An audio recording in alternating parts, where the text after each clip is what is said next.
India versus West Indies first test day 1లో India dominate చేసింది. West Indies toss గెలిచి batting ఎంచుకుంది. మనోళ్ళు ఫస్ట్ సెషన్లోనే బౌలింగ్ అదరగొట్టారు భయ్య. బుమ్రా సిరాజ్ మంచి లైన్ అండ్ బౌలింగ్ వేసి వికెట్లు తీశారు.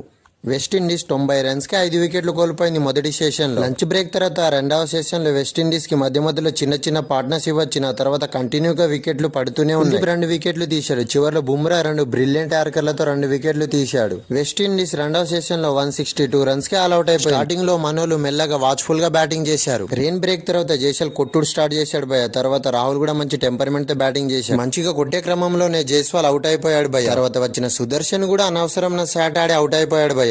రాహుల్ మాత్రం మంచిగా క్లాసీ బ్యాటింగ్ చేస్తూ తన 50 కంప్లీట్ చేసుకున్నాడు భయ్య. చివర్లో సుబ్మాన్ గిల్, కేఎల్ రాహుల్ మంచిగా బ్యాటింగ్ చేస్తూ వికెట్లు పడకుండా డే 1 ఎండ్ చేశారు. గిల్ 18, రాహుల్ 53 రన్స్ తో క్రీజులో ఉన్నారు.